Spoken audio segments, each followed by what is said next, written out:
사랑하는 성도 여러분, 시청자 여러분, 오늘은 십자가의 도 7번째 시간으로 지난 시간에 이어 왜 예수만이 우리의 구세주가 될 수 있는지를 증거합니다. 이 말씀의 내용은 우리가 구원받고 능력 있는 신앙생활을 하는 데 있어서 너무나 중요한 핵심적인 내용입니다. 예를 들어서 여러분이 귤을 먹을 때 남들이 맛있다니까 그냥 맛있는가 보다 해서는 아무런 유익이 안 됩니다. 껍질을 까서 알맹이를 직접 먹어봐야 맛을 알 수 있고 영양분을 섭취해야 자신에게 유익이 되지요. 믿음도 마찬가지입니다. 주 예수를 믿으면 구원받는다, 이렇게 머리로만 안다고 구원받는 것이 아니고 그냥 믿으라니까 막연히 믿습니다 하는 것만으로는 능력 있는 신앙생활을 할 수가 없습니다. 왜 예수님만이 구세주가 되시는지, 예수님을 믿는다고 해서 어떻게 구원을 받을 수 있는지 그 이유를 확실히 알아야 합니다. 그런 사람에게는 영적인 믿음이 임함으로 원수마귀 사단이 미혹할 수가 없고 전도를 할 때도 그만큼 입술에 권세가 따르지요. 오늘 또 증거되는 말씀을 통해 여러분은 예수님께서 왜 구세주가 되시는지 확실히 깨달으시기를 부탁드립니다. 그리고 누가 물어올 때도 정확하게 설명할 수 있도록 이 말씀을 온전히 양식 삼으시기 바랍니다. 그래서 정령이 예수 그리스도의 생명이 여러분 안에 있고 그 생명을 많은 사람들에게 전파할 수 있으시기를 주님의 이름으로 축원합니다. 사랑하는 성도 여러분, 시청자 여러분, 죄인된 인류가 구원받으려면 그 죄를 대속해 줄 구세주가 필요한데, 인류의 구세주가 되려면 그에 합당한 자격을 갖춰야 한다 했습니다. 그 첫 번째 조건은 사람이어야 한다고 했지요. 그래서 첫 번째 조건은 여러분들도 해당이 되었지요. 토지 무르기의 법칙에 의해 아담의 근족인 사람만이 인류의 죄를 대속할 자격이 있는 것입니다. 예수님은 분명히 사람으로 이 땅에 태어나셨음을 역사가 증거하고 있으니 첫 번째 조건에 합당하십니다. 다음으로 두 번째 조건은 무엇이라 했습니까? 아담의 후예가 아니어야 한다 했지요. 아담의 후예는 모두가 죄인이기에 죄인들의 죄를 대속할 수는 없는 것입니다. 여기까지는 지난 시간에 증거한 내용입니다. 성도 여러분, 그러면 왜 아담의 후손들은 모두가 죄인일까요? 아담의 후손은 이미 태어나면서부터 아담의 죄를 물려받고 태어나기 때문입니다. 이 말이 무슨 뜻인지 좀 더 자세히 설명해 드리죠. 하나님께서는 사람을 창조하실 때 아담과 하와에게 생명의 씨를 주셨습니다. 곧 남자의 정자와 여자의 난자가 결합되어 새로운 생명이 잉태되게 하신 것이지요. 그런데 작은 생명의 씨인 정자나 난자 안에는 부모의 기가 다 들어있다는 사실입니다. 부모의 성품이나 성질, 본성, 외모, 심지어는 습관에 대한 내용까지 다 들어있지요. 그러니 이러한 정자와 난자로 잉태된 자녀들은 부모의 얼굴도 닮고 체형도 닮게 되며, 부모, 아버지가 굉장히 체형이 건장하면 그것도 아들도 자녀도 체형이 건장하게 나오는 걸 보지요. 체형도 닮게 되고 또 성품이나 습관도 닮습니다. 부모가 혈기가 많으면 그 자녀들도 혈기가 많을 가능성이 크고, 부모가 온순하고 부드러운 성격일 때는 자녀들의 성격도 되게 온유한 편이지요. 어떤 경우는 자녀가 어릴 때 아버지가 돌아가셨는데도 자녀가 자라면서 걸음이나 잠버릇, 식성 등이 돌아가신 아버지를 닮게 되는 것을 볼 수가 있습니다. 부모만 닮는 것이 아니라 부모의 부모, 곧 할아버지나 할머니를 닮는 경우도 있지요. 이처럼 조상의 기질이 후대에 전해져서 자손에게 그대로 드러나게 됩니다. 아담 이후 조상 대대로 전해진 기질, 습성, 성품 등이 부모의 정자와 난자를 통해 후손들에게 고스란히 전해지는 것이지요. 물론 같은 부모의 자녀라 해도 자녀에 따라 어떤 기질은 좀 강하게 나타나기도 하고 좀 약하게 나타나기도 하는 등 겉으로 드러나는 정도의 차이는 있지만 근본적으로는 부모의 기를 다 갖고 있는 것입니다. 그런데 이렇게 조상으로부터 전해지는 기 속에는 죄성도 포함되어 있습니다. 첫사람 아담이 타락한 때부터 조상들의 죄성이 자손들에게 전해진 것입니다. 이것이 바로 원죄입니다. 그래서 아담의 후예로 태어난 모든 사람은 태어나면서부터 아담의 죄성을 물려받은 죄인이지요.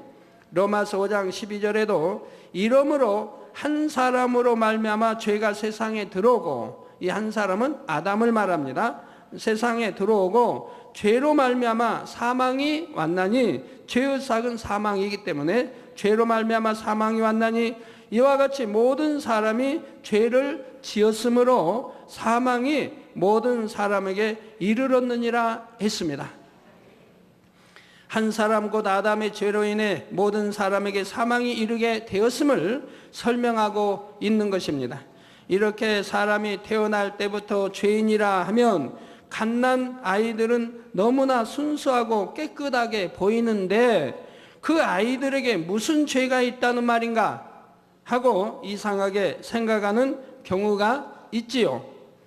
그러나 가만히 관찰해 보면 아주 어린 아이조차 이미 악을 갖고 있는 것을 발견하게 됩니다. 즉 돌도 안 지났는데도 이미 악이 있음을 발견하게 된다 이 말입니다. 예를 들어 갓난 아기 중에도 부모가 혈기가 많으면 아기도 유달리 혈기가 많은 경우를 볼 수가 있지요. 배가 고파서 울 때 젖을 좀 늦게 주면 얼굴이 새빨개지고 숨이 넘어갈 정도로 울어대는 것입니다. 겉이나 옆에서 지켜보면 숨이 넘어가는 것 같아요. 그렇게 울고 있을 때는 엄마가 젖을 물려줘도 아기는 젖을 빨려고 하지 않고 신경질적으로 울기만 합니다. 그거 도래질만 해요. 입에 넣어주면 빼버려요. 왜 배고프다는데 빨리 안 줬는다는 것이죠. 왜 달라고 배고프다고 울었는데 왜 빨리 안 줬느냐는 거예요. 이제 화가 나서 먹기도 싫다는 의미입니다. 태어난 지 얼마 되지도 않아서 아직 말도 통하지 않는 어린 아이에게 누가 이런 혈기와 짜증을 가르쳐 주었겠습니까?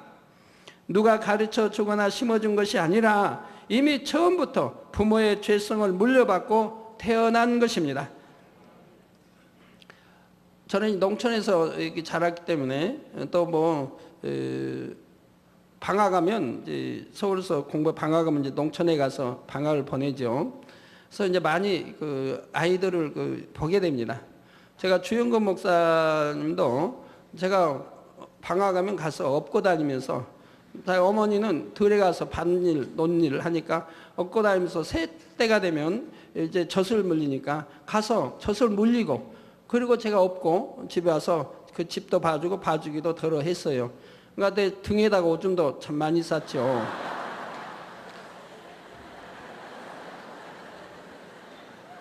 근데 저희 아이들을 이렇게 농촌에서 많이 보다 보면 어떤 아이는 참 온유합니다. 이게 젖을 늦게 줘도 그냥 좀 울다가 젖 물리면 그냥 빨아먹는 아이들이 있어요. 금방 울다가 먹고 그냥 빨아먹고 금방 웃습니다. 그런데 어떤 아이는 도래질하고 난리합니다. 그냥 싫다는 거예요. 화가 잔뜩 났다는 얘기예요.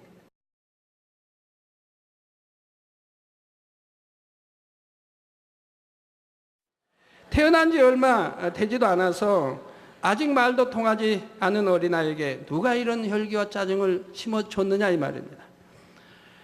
누가 가르쳐주거나 심어준 것이 아니라 이미 처음부터 부모의 죄성을 물려받고 태어난 것입니다. 또 다른 예를 들어보지요.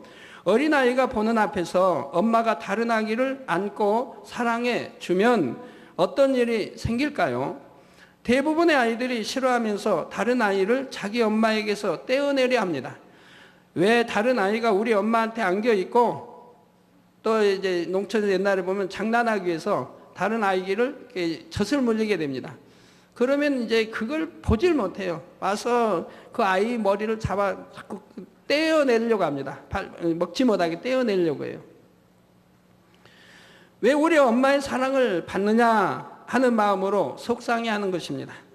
다른 아이를 엄마에게 떼어내려고 해도 자기 마음대로 되지 않으면 엄마에게 짜증을 내고 엄마를 때리기도 합니다.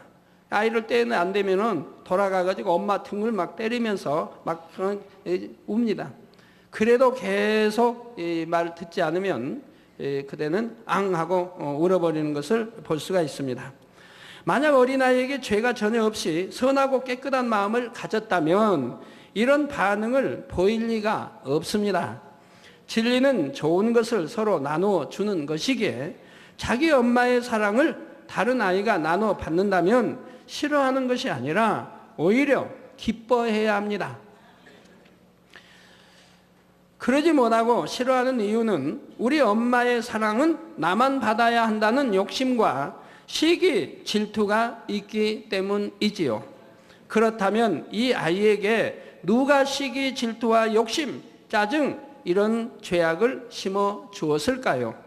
누가 가르쳐 준 것이 아니라 아담 이후로 전해진 죄성을 물려받고 태어난 것입니다. 그러니 시편 51편 5절에 보면 다윗도 말하기를 내가 죄악 중에 출생하였으며 모친이 죄 중에 나를 잉태하였나이다 한 것이지요.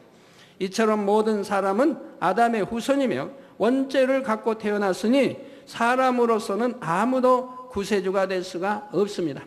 심지어는 병도 부모의 병이 유전되어 나오는 것을 볼 수가 있습니다. 그런 병들이 있습니다. 여러분이 한번 생각해 보세요. 눈에 보이지도 않은 적은 씨, 정자와 난자, 눈에 보이지도 않아요. 너무 적기 때문에. 그런 씨 안에 어떻게 이런 성품, 성질, 외모, 모양, 습관, 버릇 모든 것이 다 들어있습니까? 거기에다가 그렇게 보이지도 않은 적은 씨 안에 바로 병균도, 부모가 가지고 있는 병균도 들어있다가 그 병균이 또 자식 때 유전돼 나오는 것을 볼 수가 있습니다. 그래서 그 유전되는 나오는 병들이 있지요. 참 놀라운 일입니다. 어떤 부모는 예를 들어 엄마가 여기 큰 점이 있습니다. 큰 점이 있으면 그 아이에게, 자녀에게도 그 장소까지 똑같이 그 자리에 점이 생겨나는 것도 여러분들이 보실 수 있을 겁니다. 이렇게 오묘합니다. 생명의 씨라 이렇게 오묘해요. 그 눈에 보이지 않는 적은 씨 안에 이런 모든 것들이 갇혀 있다가 그 성장하면서 위치까지도 똑같이 점이 박혀 나오는 것을 볼 수가 있습니다. 혹여입이 어떻게 된 분들은 또 자녀에도 보면 그대로 따라 나오는 것을 여러분들이 보실 수가 있었을 겁니다. 자, 오직 한 분 예수님만은 분명히 사람이시면서도 아담의 후손이 아니십니다. 그렇다면 어떻게 해서 예수님은 사람이면서도 아담의 후손이 아닌 것일까요? 예수님은 육적인 계보로는 다윗의 자손이요 요셉과 마리아를 부모로 하여 태어나셨습니다. 그런데 마태복음 1장 20절 후반절에 보면 저에게 잉태된 자는 성령으로 된 것이라 했고, 즉 정자와 난자의 씨를 받아 잉태한 게 아니고 성령으로 잉태됐다 이 말입니다. 마태복음 1장 23절 전반절에는 보라 처녀가 잉태하여, 즉 처녀가 아닌 곳에 이렇게 잉태시켰다고 한다면은 오해가 생길 거 아닙니까? 성령으로 잉태됐다는 거 안 믿으려고 올 거 아닙니까? 남자와 사랑해서 잉태됐겠지 이럴 거 아니겠습니까? 그래서 보라 처녀가 잉태하여 아들을 낳을 것이요 그 이름은 임마누엘이라 하리라는 예수님에 대한 예언의 말씀이 나옵니다. 모든 사람이 원죄를 타고 나는 까닭은 부모의 정자와 난자를 통해 부모의 죄성을 물려받기 때문이라 했습니다. 그런데 예수님은 요셉의 정자나 동정녀 마리아의 난자를 통해 잉태된 것이 아니라 성령의 능력으로 잉태되셨다 했지요. 전능하신 하나님께서는 사람의 정자와 난자가 결합하지 않는다 해도 성령의 능력으로 얼마든지 예수님을 잉태하게 하실 수 있는 것입니다. 요셉도 마리아도 아담의 후손이지만 예수님은 단순히 동정녀 마리아의 몸을 빌었을 뿐 성령의 능력을 통해 잉태되셨으므로 죄인들의 길을 전혀 물려받지 않으셨지요. 따라서 예수님은 아담의 후예가 아니요 원죄가 없으신 것입니다. 천하 인간 중에 성령으로 잉태되어 나신 분은 오직 예수님 한 분뿐입니다. 세상에서 성인이라 존중하는 위인들이라 해도 누구나 아담의 후예요 원죄를 가진 죄인이기에 결코 구세주가 될 수는 없습니다. 그러므로 오직 예수님만이 인류의 구세주가 될 수 있으신 것이지요. 사랑하는 성도 여러분, 여기서 반드시 기억할 것이 또 한 가지 있습니다. 비록 동정녀 마리아가 예수님을 잉태하기는 했지만 그렇다고 해서 마리아가 예수님의 어머니가 될 수는 없다는 사실입니다. 만약에 과학기술이 더 발달해서 사람의 정자와 난자로 잉태된 수정체를 기계에서 10달간 양육했다고 하면 그 아기가 그 기계를 엄마라고 불러야 할까요? 그럴 수는 없지요. 물론 마리아는 예수님을 잉태하기 위해 선택되었을 정도로 하나님 앞에서 선하고 사랑스러운 온유한 여인이었습니다. 하나님을 사랑하는 여인이었습니다. 그렇다 할지라도 마리아는 피조물일 뿐이며 결코 예수님의 어머니가 될 수는 없습니다. 그러므로 성경에도 예수님께서 친히 마리아를 어머니라 부르신 경우는 없으며 때때로 예수의 어머니라 기록한 것들은 제자들의 입장에서 그렇게 기록한 것뿐이지요. 예를 들어 요한복음 19장 26절에도 예수께서 그 모친과 사랑하시는 제자가 곁에 섰는 것을 보시고 그 모친께 말씀하시되 여자여 보소서 아들이니이다 하셨습니다. 여기서도 그 모친이라 한 것은 제자인 요한이 그렇게 기록한 것이고 예수님은 여자여라고 부르셨지요. 요한복음 2장 4절에 보면 가나의 혼인잔치 때도 예수께서 가라사대 여자여 나와 무슨 상관이 있나이까 내 때가 아직 이르지 못하였나이다 하여 여자여라고 부르고 계십니다. 그런데 어떤 사람들은 마리아가 예수님을 낳았다는 사실만으로 마리아를 성모라고 부르며 심지어 그 앞에 경배하고 기도하기도 합니다. 그러나 예수님은 오직 하나님의 아들이시며 우리가 경배하고 기도할 대상 또한 삼위일체의 하나님 한 분뿐이라는 사실을 기억해야 합니다. 만약에 우리 주님, 예수님 앞에 거룩한 어머니, 성모가 되신다고 하면 그러면 우리 주님이 아버지라고 부르시는 하나님은 어찌 되는 것입니까? 감히 말할 수도 없는 그 하나님이 어찌 되시는 거냐 이 말입니다. 그러나 하나님은 분명히 말씀했습니다. 나는 스스로 있는 자라. 누가 낳은 것도 아니고 너 스스로 있는 자입니다. 그리고 영원전부터 영원까지 계시는 분입니다. 또 알파 오메가가 되시고요. 시작과 끝이 되시며 이런 하나님이 우리 주님은 하나님은 본체에서 나오셨습니다.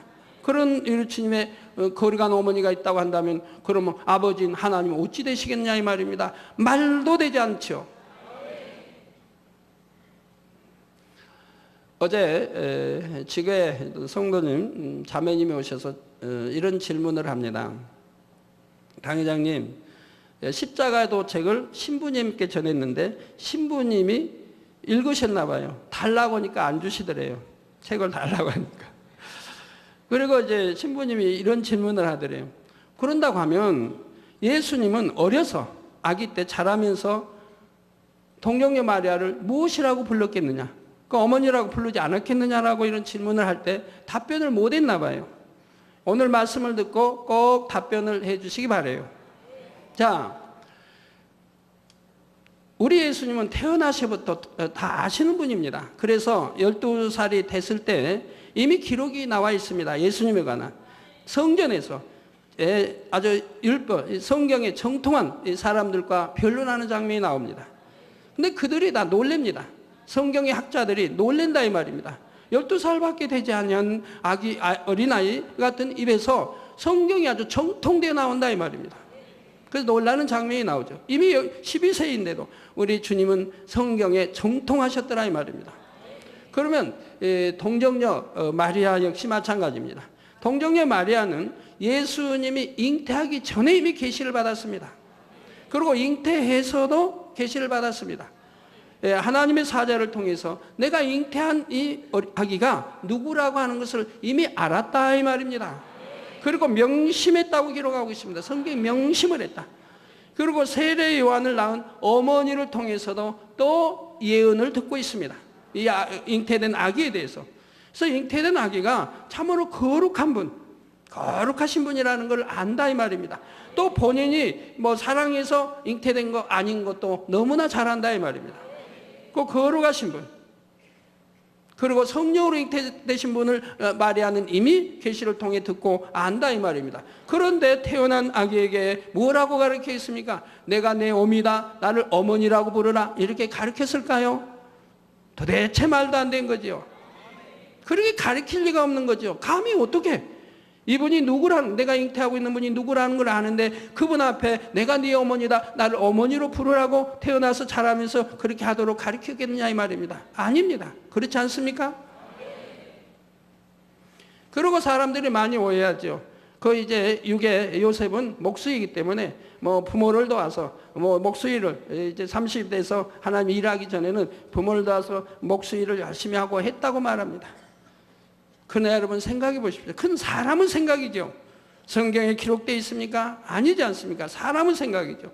우리 주님은 성장하시면서 우리 이제 하나님의 일을 하기 30 전까지는 이제 산의 뒷산에 나사렛이라는 뒷산에 가셔서 열심히 하나님께 기도하며 성경을 상고하며 자기 때를 기다리신 분이라 이 말입니다. 하나님 우러러보며 늘 기도하며 그리고 성경을 상고하면서 자기 때가 알기 때문에 그 때를 기다리고 계셨던 분이라 이 말입니다. 그 귀한 시간에 나무 일이나 하고 목수일 하면서 집 짓고 그런 일에 했겠습니까? 그건 사람의 생각이라 이 말입니다.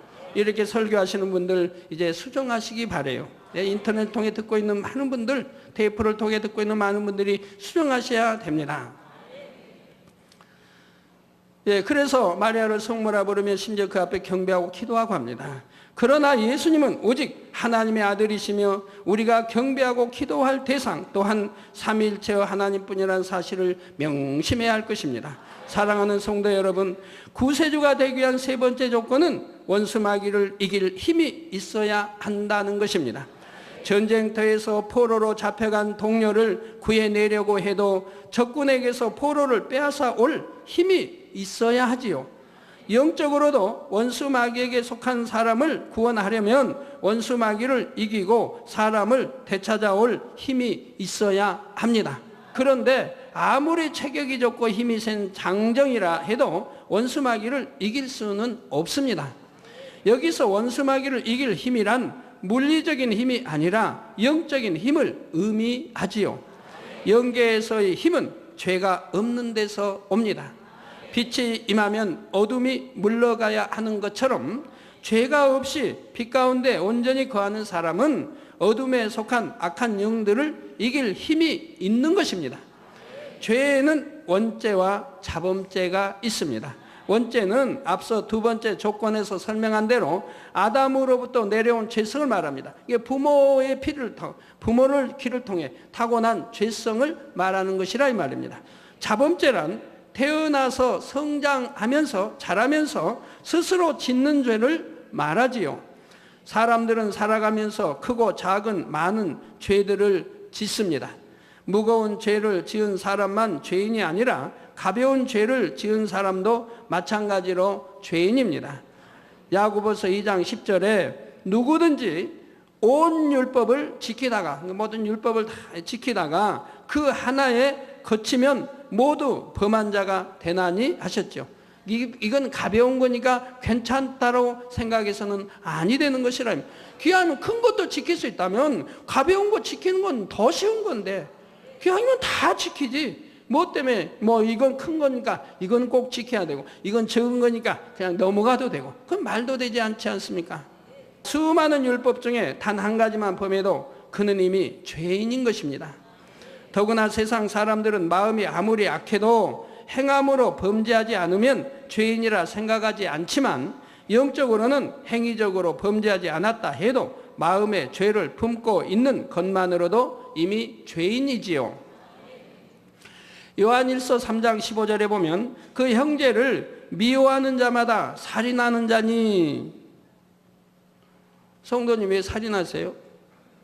아이고, 당장님 제가 언제 살인을 해요? 감히. 예, 말씀을 항상 잘 명심하세요.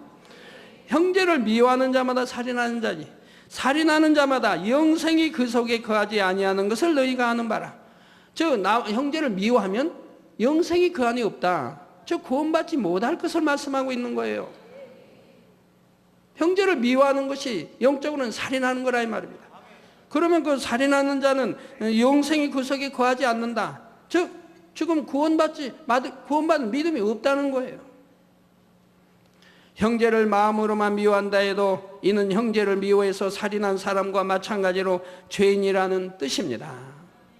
원수도 사랑하라는 것이 우리 하나님의 주님의 말씀 아닙니까?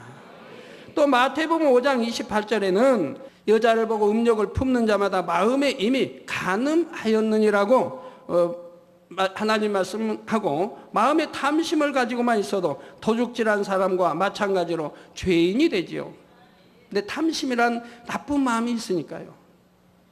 자, 이처럼 행함으로나 마음으로나 단 한 번이라도 범죄한 사람은 인류를 구원해낼 수 있는 힘이 없습니다. 아담 이후의 모든 사람은 원죄를 가진 죄인이고 또한 자범죄를 짓고 살아갑니다. 나는 행함으로나 마음으로나 죄를 지은 일이 한 번도 없습니다 하고 당당하게 말할 수 있는 사람은 없습니다. 그러니 아무도 구세주가 될 자격이 없는 것이지요.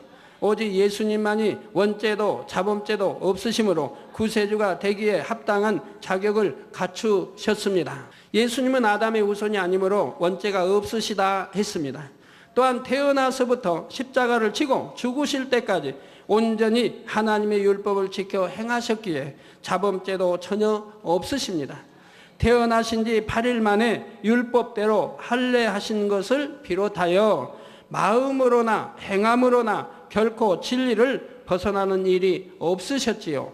그러므로 히브리서 7장 26절에는 예수님을 가리켜 이러한 대제사장은 우리에게 합당하니, 즉 우리 주님을 말씀합니다. 우리 예수님, 주님은 우리에게 합당하니 거룩하고 악이 없고 더러움이 없고 죄인에게서 떠나 계시고 하늘보다 높이 되신 자라 했습니다. 또한 베드로전서 2장 22절에도 보면 저는 죄를 범치 아니하시고 그 입에 쾌사도 없으시며 했지요. 오직 예수님만이 거룩하고 악이 없으시며 전혀 죄를 범치 않으신 분이라는 사실입니다.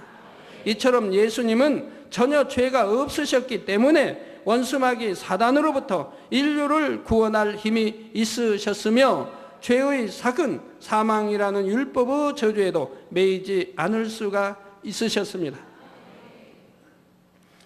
그러니 십자가에 달려 죽으셨을지라도 사망 권세를 깨뜨리고 부활하실 수가 있었던 것이지요.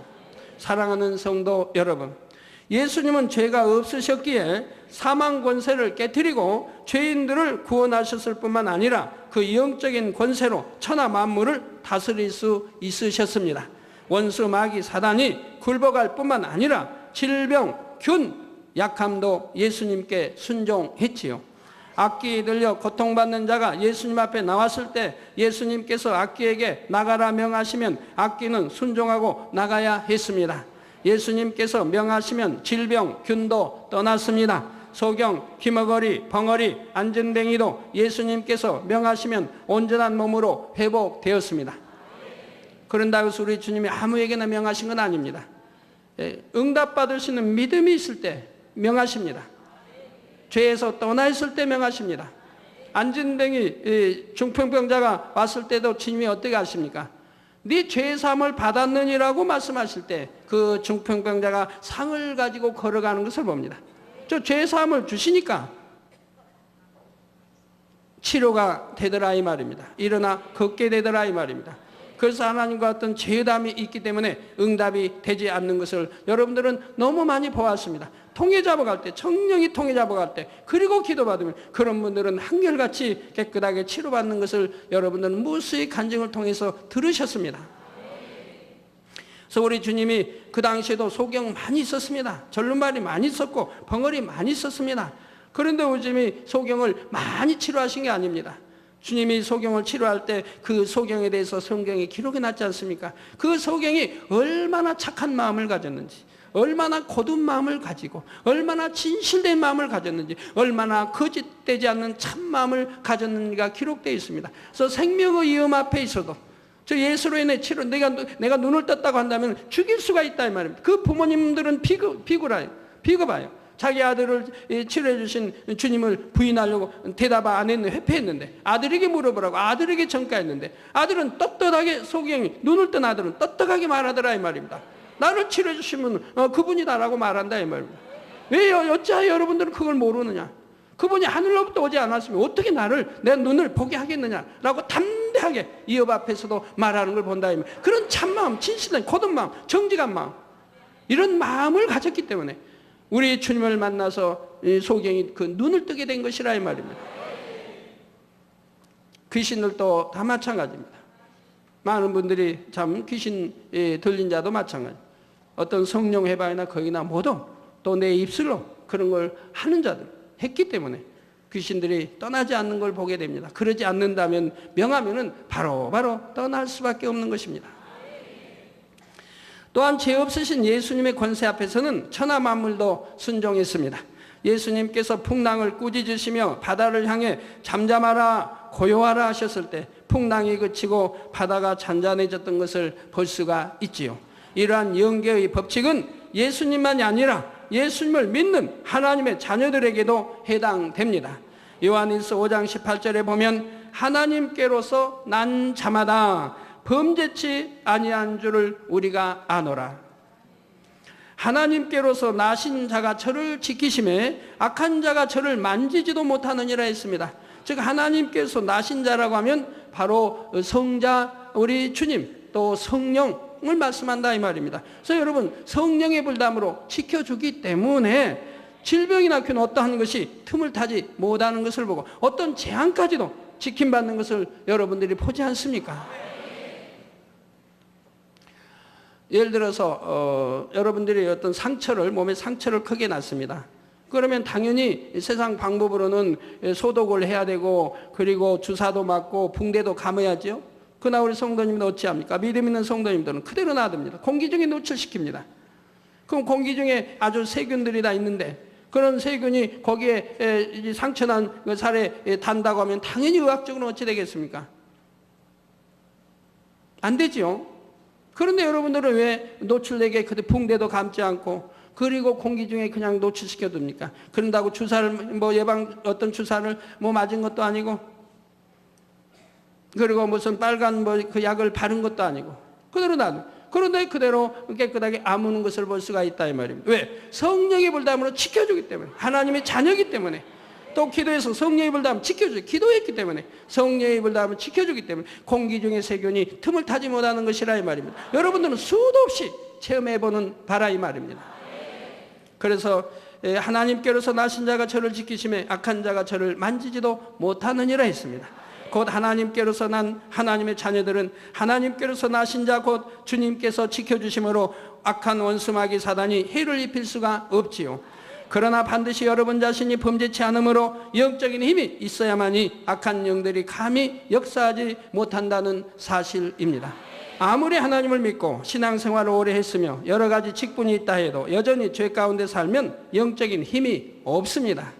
예수 그리스도의 이름으로 물리치는 기도를 해도 시험 환난이 떠나가지를 않는 것입니다. 마치 더러운 오물에 벌레가 모여드는 것과 같아서 원수마귀가 계속 역사하며 괴롭히게 되지요. 반면에 비록 어린아이라 할지라도 하나님을 사랑하고 말씀대로 사는 아이라면 그 아이에게는 영적인 힘이 있습니다.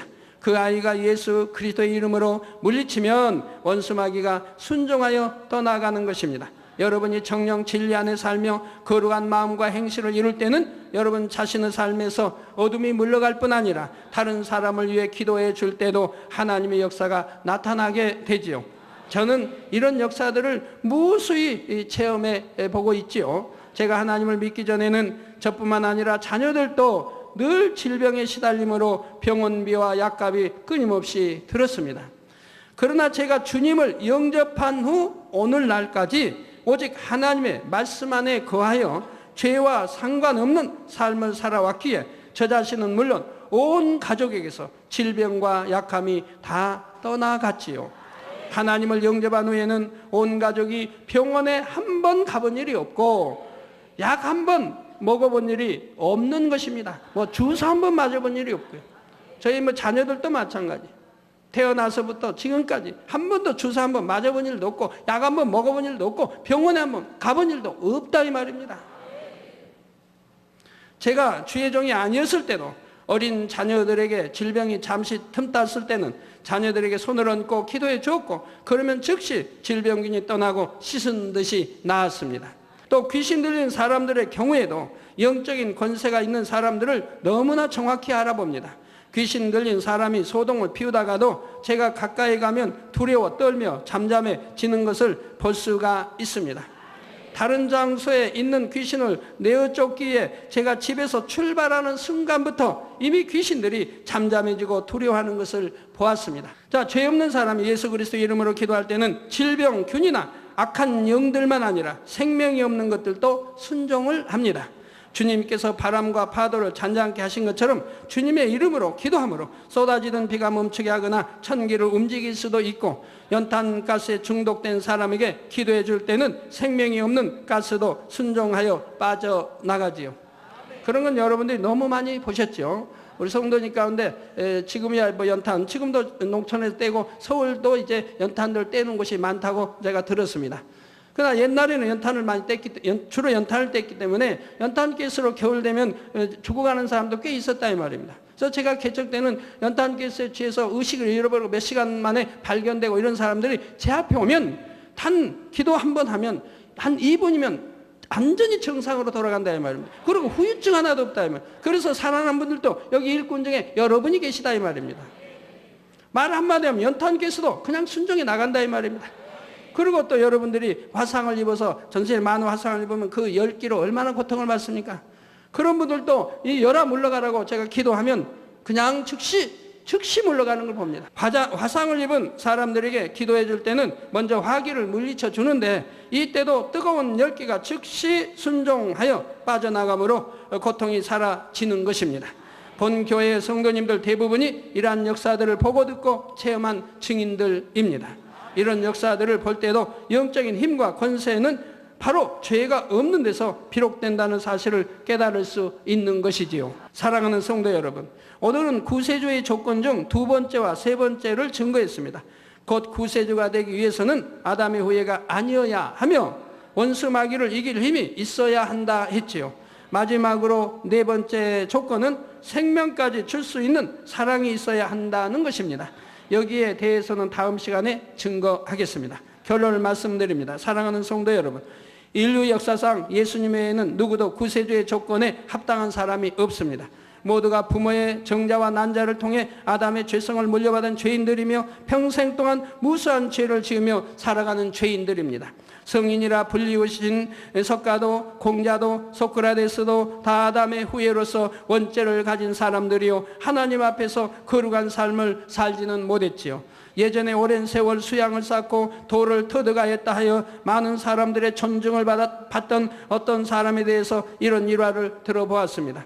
이미 사용한 이쑤시개를 전략하기 위해 보관해둔 그러니까 이쑤시개 하여튼 나무로 깎은 이쑤시개를 쓰고 또 뒀다 쓰고 계속 그 하나로 쓴다 이 말입니다.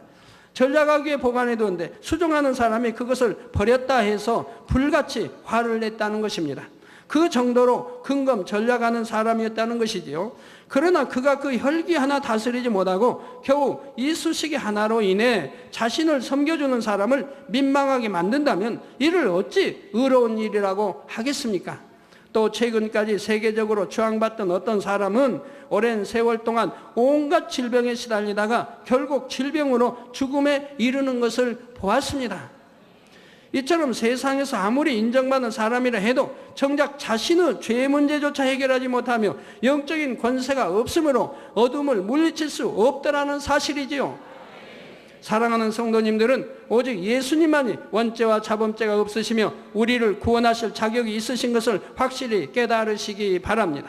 그래서 베드로전서 1장 16절에 내가 거룩하니 너희도 거룩할지어다 하신 하나님의 말씀대로 여러분도 거룩한 삶을 가심으로 악한 자가 여러분을 만지지도 못하며 오직 평강과 축복 안에 거하는 여러분이 되시기를 주님의 이름으로 축원합니다. 환자를 위한 기도를 하겠습니다. 아픈 곳이나 연약한 곳 위에 손을 얹고 기도받으시고 아프지 않으신 분들은 가슴에 손을 얹고 마음의 소원을 위해 기도받으시기 바랍니다. 전지전능하신 하나님께서는 시공을 초월해 역사하십니다. 하나님께서는 여러분의 믿음대로 역사해 주십니다. 이 시간 여러분이 어느 곳에 있을지라도 믿음으로 기도받으시면 반드시 하나님의 놀라운 권능을 체험하실 것입니다. 할렐루야. 전능하신 사랑의 아버지 하나님, 이 시간 텔레비전을 통해 기도받는 모든 하나님의 자녀들 위해, 모든 GCN의 시청자들 위해 친히 안수하여 주옵소서.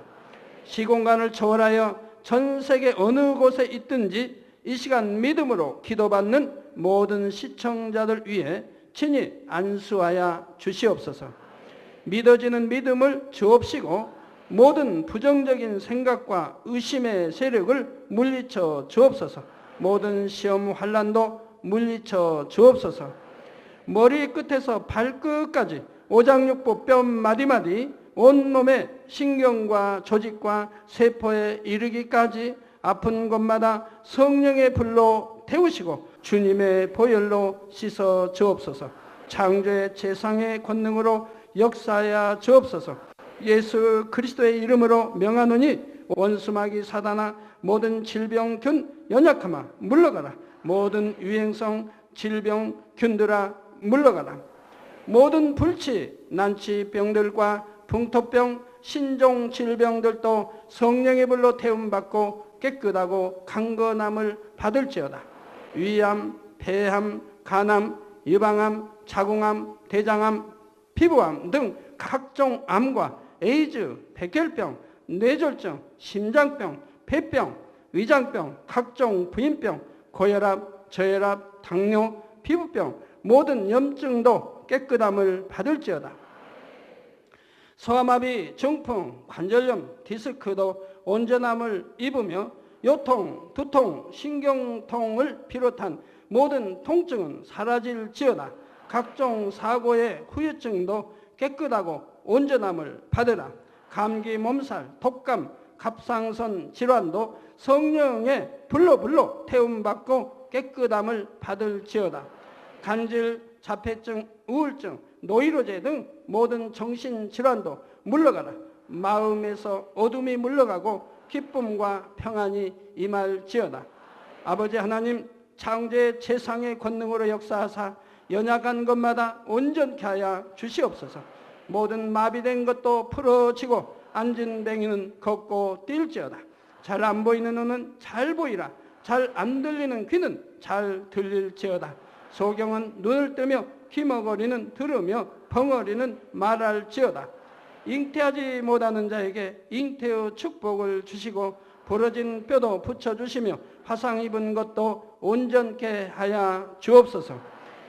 마약을 비롯하여 각종 약물과 독극물에 중독된 것도 성령의 불로 태워 깨끗게 하여 주옵소서. 죽은 자가 살아나며 죽은 신경과 세포가 살아나게 하옵소서. 모든 어둠이 물러가며 모든 악기도 나가게 하여 주시옵소서. 예수 그리스도의 이름으로 명하노니 원수마귀 사단아, 하늘 공중 권세 잡은 악의 영들아 물러가라. 그의 사자들도 물러갈지니라. 이 땅의 악한 영, 더러운 영, 거짓되고 간사한 영, 이간질하고 미혹하는 모든 어둠들은 물러가라. 모든 흉악의 결박을 풀고 어둠아 물러가라. 빛이여 임하라. 아버지 하나님, 영육간에 강건케 축복하여 주시옵소서. 부르짖어 기도할 수 있는 능력을 주시고 죄를 버리고 성결될 수 있는 능력을 주옵소서. 영원히 잘됨같이 범사에 잘되게 하시고 마음의 소원에 응답하시고 간구와 기도에도 응답하여 주옵소서. 믿음, 소망, 사랑이 더하게 하시며 가정의 복음화도 이루어 주옵소서. 모든 사고와 재앙으로부터 지켜주시고 불통이 없는 형통한 삶을 살 수 있도록 축복해 주옵소서. 성령의 불담으로 천군 천사와 주님의 불꽃 같은 눈동자로 모든 하나님의 자녀들과 가정 일터 사업터를 지켜 주시옵소서. 들어와도 나가도 복받으며 꾸어줄지언정 꾸지 않는 축복을 주옵소서. 지혜와 명철을 주시고 성령의 감동감화 충만함을 입게 하옵소서. 모든 주의 종들과 일꾼들에게 능력 주셔서 사명 감당 잘하게 하시고 교회마다 크게 부흥하는 역사가 일어나게 하여 주옵소서. 하나님의 자녀들이 먹으나 입으나 마시나 무엇을 하든지 하나님 앞에 영광 돌리는 삶이 되게 하여 주시옵소서. 나는 만났노라, 체험했노라, 응답받았노라, 축복받았노라 간증하는 입술이 되게 역사하여 주시옵소서. 아버지 하나님 감사합니다. 홀로 영광 받으옵소서. 우리 주 예수 그리스도의 이름으로 기도하옵나이다. 아멘.